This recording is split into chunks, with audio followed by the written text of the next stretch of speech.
ఆరోగ్యం కొరకే ఆలోచించారా లేదో, తమ కుటుంబం కొరకు బిడ్డల కొరకు నిరంతరం ప్రయాసపడినటువంటి మీ అందరికీ కూడా, మరి ముఖ్యంగా సంఘం ఎదుగుదల కొరకు ప్రయాసపడినటువంటి మీ అందరికీ కూడా సదాకాలము నా దీవెనలు, దేవుని ఆశీర్వాదములు మీకు కలిగి ఉండేదాక ఆమె తలదూర్చుగా ప్రార్థన చేస్తాం. పరిశుద్ధిగా ప్రేమ నమ్మకైన మా ప్రియ పరలోకపు తండ్రి, మీకు వందనములయ్యా.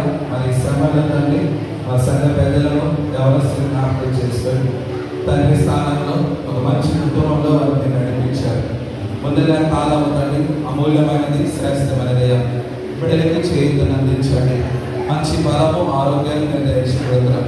వారి కుటుంబాలను నడిపించుకుంటున్నారైనా ప్రతి తండ్రి సంతోషపడే విధముగా వారి కుటుంబాన్ని నడిపించుకునేటువంటి కావాల్సిన వనరులను సమకూర్చండి. కావాల్సినటువంటి ఆధ్యాత్మిక బలాన్ని, ధైర్యాన్ని, శక్తిని మీరు దయచేయబడుతున్నామయ్యా. అదే రీతిగా తండ్రి సంఘాన్ని నడిపిస్తున్నారైనా మీ బిడ్డలందరికీ మీరుతో నడిపించబడుతున్నారు తండ్రి.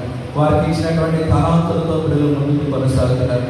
కాలంలో బలా నమ్మకమైన మంచి దాసుగా అనిపించుకోవడానికి మీ కృపను అనుగ్రహించండి. కాబట్టి తండ్రి మీ బిడ్డలతో ఎన్నుకున్నటువంటి మార్గాలు మీరు ఎన్నిక దేవుడు ఉన్నారు అయ్యా. ఇద్దరు తండ్రి వాటి అన్నింటిలో కూడా ఇప్పుడున్న మీరందరూ కూడా సక్సెస్ అవ్వడానికి సహాయం చేయండి. సకల దీవెనలు వారికి మరి మనకి దయచేయబడదు. యేసు పరిశుద్ధ నామమున తండ్రి, ఆమేన్.